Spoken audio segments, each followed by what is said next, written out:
Growing up, I've always been a DreamWorks kid. I have this vivid memory of being in middle school and when picking a movie for a party, everyone including the teacher were picking Pixar classics. Except me. I was the only one asking to watch The Road to El Dorado. What can I say? I was a cultured kid. We ended up watching Cars and here I am venting to you about it today. My point is DreamWorks has a fantastic set of movies that tend to be forgotten or underappreciated until years later. And I think the biggest crime is that no one really talks about one of my top 3 DreamWorks movies of all time called The Croods! Real quick, like, comment, subscribe, all that jazz, it really helps me out. The Croods is one of my favorite DreamWorks movies of all time. I make it a point to watch it at least once a year. I think it's the perfect family movie from its humor to its emotional depth. This movie is genuinely underrated and underappreciated for how good it is. What's weird though is up until recently, everyone I talked to about The Croods always said it was meh or outright bad. But now since the recent memes, their switch up had me so flabbergasted that I had to tell them I told you so. But I'm not complaining, I'm glad people are starting to see what I see. Anyways, let's jump into the first part. The Croods came out way back in 2013 and is written and directed by legendary filmmakers Kirk D'Amico and Chris Sanders. Yes, that Chris Sanders, the guy who made Lilo and Stitch, How to Train Your Dragon, and The Wild Robot. You know, just your regular schmegular animated movies. The movie follows a family of cavemen as they look for a new home as the world ends, or should I say begins, because all the climate change happens because the continents begin to separate from Pangea. If you break it into its most basic story cliche, it's a family road trip movie, but what makes it stand out is the writing, creativity, and things I'll talk about in a bit. But first, we need to talk about the Croods themselves.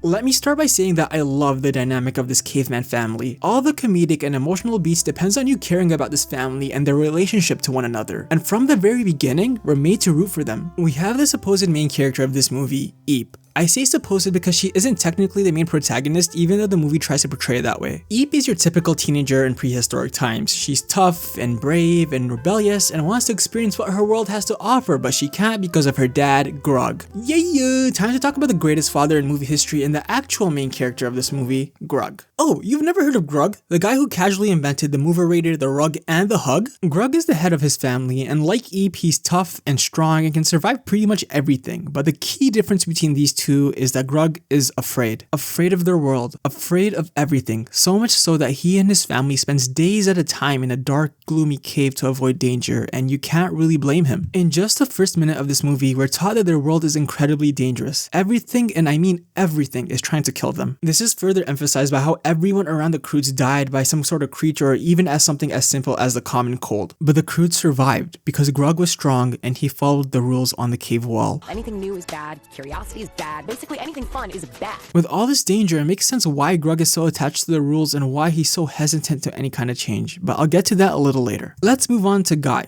Guy is an outsider to the Croods and is everything Grug is not. He's weak and scrawny, but he's real smart and inventive. He freaking made fire, and you know how much our Unga Bunga brain likes fire. But the biggest difference between him and Grug is that Guy is brave. He's so different from the Croods' values, in fact, that when they go on this journey with him and experience the world through Guy's perspective, they realize that their lives have been lackluster and they were just surviving. Now for the spark notes of the rest of the family, starting with my boy Thunk. Quick aside, I used to look and act exactly like Thunk. No joke, every time I watch this movie I wonder if I had a Truman Show experience because of how alike we used to be. Thunk is a sweet and sensitive kid, and he's actually a kid. He's 9 years old, but he looks like he's 12. Those caveman genes are something else. And even though he's probably real strong, he lacks self-confidence. I'd love to see a Croods 3 where it's just Grug and Thunk becoming more confident by the end. Something like The Good Dinosaur, but you know, if it was good. We then have the mom and Sandy, which is the baby!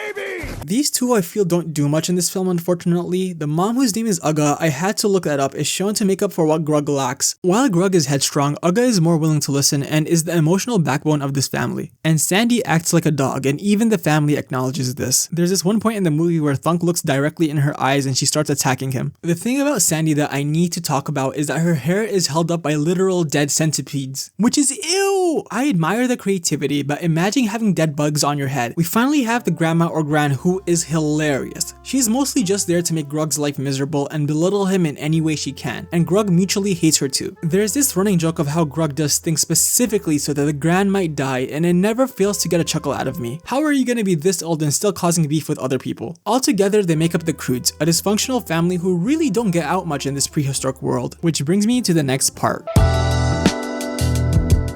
Let's start with the setting. The Croods actually takes place in caveman days. To be more specific, it takes place right at the beginning of the Jurassic period. And I can say that pretty confidently because of the breakup of Pangaea. Real quick geography lesson for those who don't know, before we had the 7 continents of today, there was Pangaea, which was this mega continent that was made up of all 7 continents. Think of it like one big country. And as the Earth continued to evolve, the continents began to separate till eventually we have what the Earth looks like today. My point is that the movie takes place around 180 million years ago, as a movie about cave people should. And I'm saying this kind of jokingly but not really. With the amount of movies like the live action Smurf or the animated Mummies movie, they could have easily taken the lazy route of caveman time traveling, but I'm glad they didn't because it opened the door for so much creativity. And I think said creativity is the second strongest point of this film. Let me tell you, the creativity in this movie did not need to go as hard as it did, but I can say that about almost every aspect in this movie. What I especially loved though was the world building aspects, like how most things are afraid of the dark or how the Croods did things such as hunt. That opening scene where the Croods are hunting for breakfast is so iconic because it's both plausible and fun. When hunting, the Croods need their entire family just to get a single egg, because they're not just fighting with the mother of the egg, they're competing with other creatures who are trying to steal the egg or even eat the Croods, and everyone is needed just for a slim chance that they might eat. I also love the world design, the different climates and creatures. Everything feels so creative and planned that it feels like a real environment. And I can't talk about creativity without talking about the final act where Grug makes a plane. This whole segment is so smart, not just of Grug but the writers. First of all, making a plane from tar, birds, and an animal skeleton is genius on its own, but they place these elements so seamlessly in the story that when Grug makes the plane, you're awestruck how smart it is. Specifically, at first watch, you'd think this scene where Guy uses fire to avert these birds to be a one and done thing, but seeing it again in the final act feels like a payoff just for watching the first half of the movie. Till this day, I can't get over how smart it is, and I gotta give it the glaze it deserves. Now, you're probably thinking to yourself, Carrot, what you're saying is all great, but are there any funny moments in this movie? Well, all I can say is yes. You know, Rhymes with grug.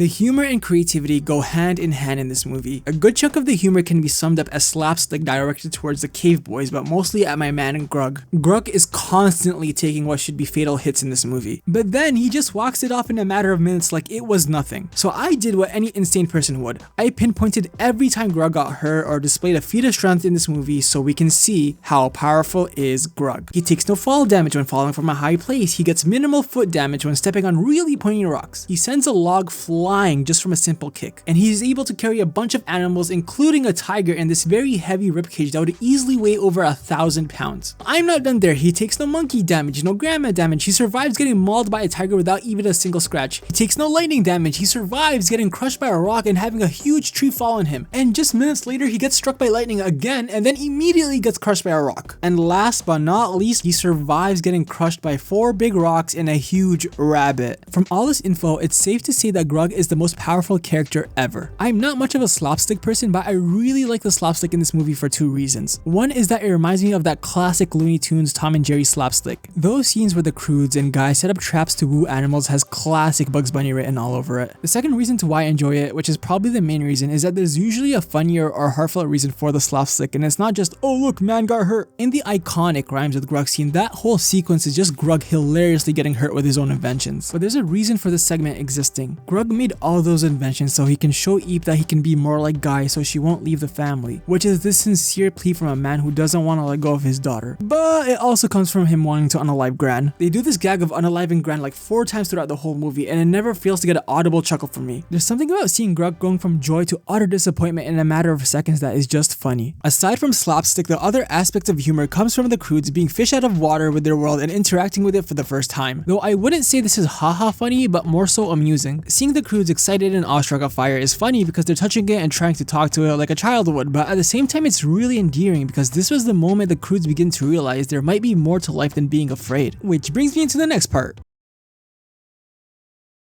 Wake up, hide in darkness, go back to sleep. Wake up, hide in darkness, go back to sleep. This is the average day for the Croods. They've spent their entire life in a dark, gloomy cave, to the point where they can go days at a time without seeing light or touching grass. They're basically prehistoric Discord mods. But the reason why they stay indoors is to keep themselves safe from harm. The rules they follow specifically state that doing anything is bad and that they should always be afraid. Even Grug's stories are like the craziest thing ever. It always ends with the main character dying, and even his motto is, never not be afraid. So from the beginning, the the Croods were taught to be afraid. And it's sad because you realize that Grug was probably raised on the rules and he might have lost people of his own to reinforce the belief of the rules. But that's just a theory on my part. If we look at it from a literal standpoint, the rules were technically right. Shutting yourself away from the rest of the world will prevent you from harm. And since it worked, the Croods continued to believe their way was right even though they were miserable all the time. That is, until the rules themselves became bad. On the day Eep met Guy, she left the cave at night, which you could guess is a big no-no, and the Croods all left the cave to get her. But as they were making their way back, the earth began to break and their cave was destroyed. And if Eep didn't break the rules that day, they'd all be dead. Life has this funny way of forcing you out of your shell and even confronting your beliefs at times. The Croods have been so engrossed in fear and the rules that they didn't even know that it was possible to live another way. And that's where Guy comes in.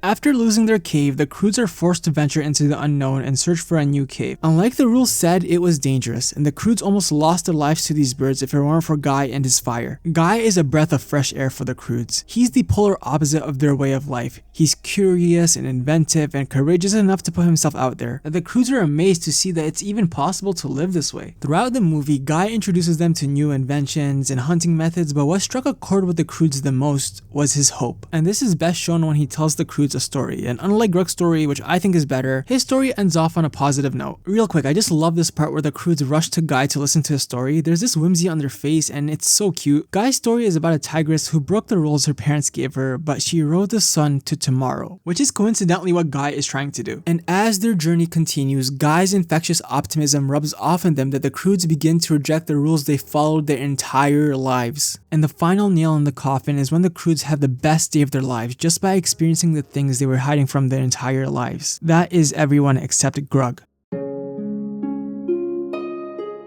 Now this chapter is mainly about the caveman, the meme, the legend, Grug, but I couldn't do that without talking about the other man, meme, legend, Nicolas Cage. Cage gives an outstanding performance for this movie, from his ability to hit those comedic beats with such iconic sounds as then switching to really heartfelt moments when needed, like when he tells his family that he needs to protect them. It's my job to worry. It's my job to follow the rules. Grug is the heart and soul of this movie, and you can't help but like the guy because he's entirely committed to his family. He is objectively a good father. I'd wager the greatest father in all of media, but to be fair though, there isn't a lot of competition, maybe just Bob Belcher. Oh, and Kratos, can't forget about him. His sole purpose in life is to protect and provide for his family, and he does that consistently, even if it's at the expense of his health, safety, and oftentimes life. He will jump headfirst at any danger so his family doesn't have to, and a good example of this is at the end of the breakfast scene. The Croods nearly escape death thanks to Grug's quick thinking, and they are finally able to eat the egg they worked for. And when it finally gets to Grug, a single drop comes out and you can tell he really wanted some. But what does he say? Well, that's all right. I ate last week. Everyone comment goat because it rhymes with Grug, because that's what he is. The essence of being a good father is sacrifice. Sacrificing your comfortability or even life if it meant fulfilling your duty to your family. I wouldn't know though, my dad went to get the milk. And the best scene of how seriously Grug takes his responsibility to his family comes at the emotional climax of the movie that takes place in the mountains. Don't worry, I'll talk about the theme and Grug's character development in the next part, trying to save the best part for last, you know? At this point, Guy is in tomorrow, and the only way for the Croods to join him in this better place is for Grug to throw them all across this chasm. But that means leaving Grug behind alone in this dying world. And Grug without hesitation does it. He picks each of his family members one by one, saying his final goodbye as he throws them all across. And each goodbye hits harder than the last till we finally get to Eep. This whole sequence, especially with Eep, shows just how much Grug loves his family, even though he doesn't know how to express it well. He's butted heads with Eep since the opening, but when it's time to say goodbye, he knew they both didn't have the words or time to make things right, so he embraces her for one final time and calls it a hug. A hug. Because it rhymes with Grug.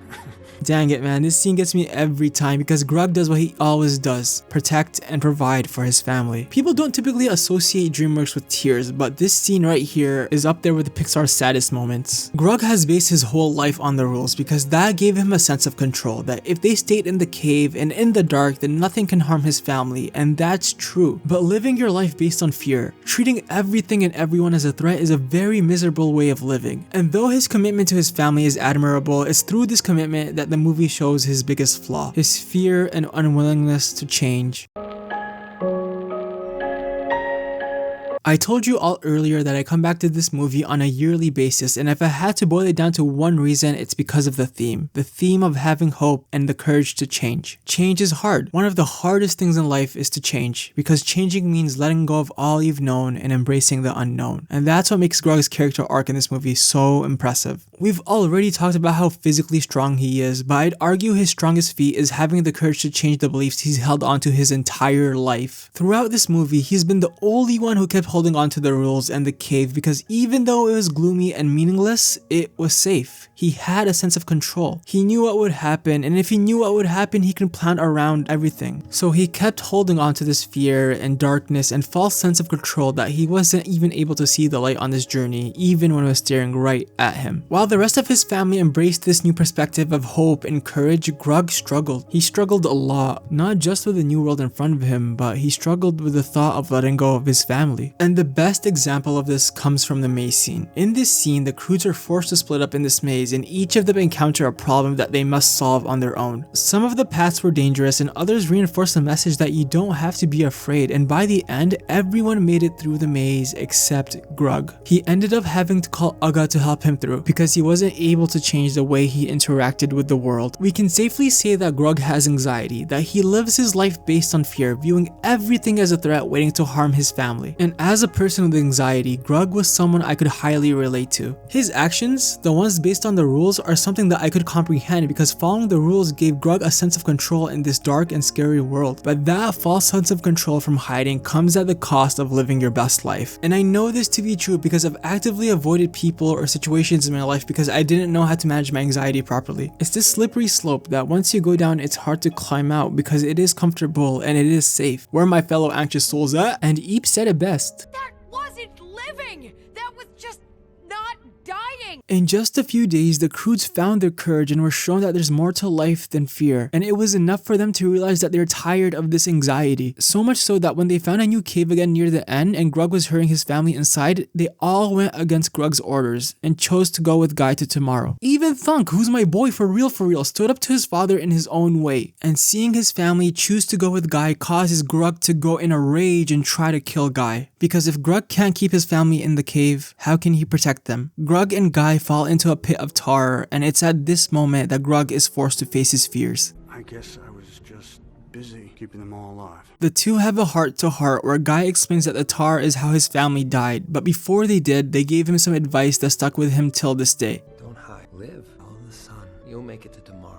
Guy had every reason to live in fear after losing his family, and if he lived in a cave afraid of everything like the Croods, could you really blame him? But he didn't. He chose to follow the light. And right here, about an hour and 17 minutes in, being moments away from death and seeing Guy's perspective, does Grug begin to have the courage to change. Better late than never, I guess. I kid you, I love you, Grug. Grug then actually encourages Guy to use one of his ideas to escape after antagonizing them the entire movie, and when they do escape, Grug listens to his family even though he's still hesitant, and they all go with Guy to tomorrow. Jumping back to my favorite segment, the mountain scene, Guy and the Croods are running across the mountain almost at tomorrow, and right before they get there, the earth breaks and they're unable to cross. Everything is now dark and dusty, and everyone, including Guy, becomes scared. Quick aside, the soundtrack and set pieces are so well made in the scene that you can feel the fear from your seat. In this havoc, everyone starts rushing back to the cave from earlier except Grug. He stands there in the dark and in the chaos like he's always been, but this time he looks for the light. Grug had all the evidence he needed to go back to the cave right now, and at this moment the rules were right, not to mention that this is what he's wanted from the very beginning. But for the first time, instead of running away or hiding, he chose to have hope, chose to have courage, chose to follow the light. And when he found it, he made sure his family followed the light, even if it meant he had to stay in the dark, because that's what fathers do. And my favorite part of the scene is that right before he throws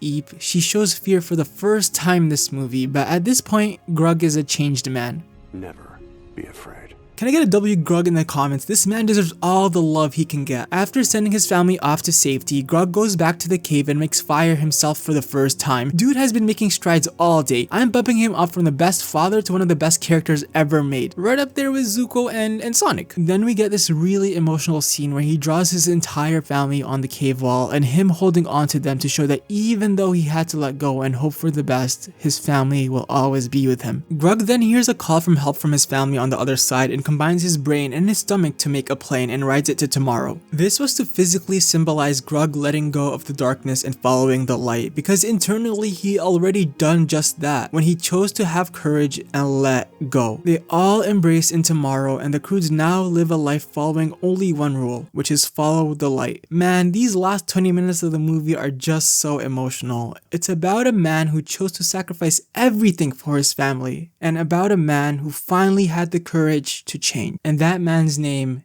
is Grug. For the longest time, I had to defend my take on The Croods being one of my favorite animated movies of all time. Seriously, a 71% on Rotten Tomato while Ralph Breaks the Internet has an 88? Bruh! Its original concept about a caveman family on a road trip might have put people off, but it takes this cliche and makes it so much more than that. From its humor to its outstanding soundtrack, this movie ensures a great story is told. Not to mention, this movie has so much heart and sincerity to it that there's not a single scene where you can't empathize with Grug's struggle or just feel the Croods' whimsy of the world. Plus, that ending scene with the plane will forever be one of the smartest endings to a DreamWorks movie ever. Grug's story about overcoming his anxiety and having the courage to change and follow the light, accompanied by the great score and writing, makes this a story that resonated with me deeply. And it might strike a chord with any other anxious souls out there. But Carrot, what about Croods 2? Okay, don't hate me, but I've only seen that movie one time upon release, and all I can remember is that it's a goofy comedy but lacks any of the emotional depth that the first movie had. Not to say that was bad, but it doesn't make me want to rewatch it because I prefer something with both humor and heart. Plus, I think the Croods underwent the Shrek treatment. Look at Grug from the first movie and the second movie. One Grug has details and noticeable characteristics, and another is a Grug imposter. I know there's a Croods 3 in development, and I hope they reintroduce the emotional beats that the first movie had. But until then, the Croods one will always satisfy that itch I have for a good family comedy. And I hope I showed you why this movie about unevolved cavemen tells a really human story and is a warm hug to anyone watching. You know. Rhymes with grug. Either way, check out my other videos that I have on screen right now. Please like, comment, subscribe, share, all that. It really helps me out. And as always, look both ways before you cross the street. Peace.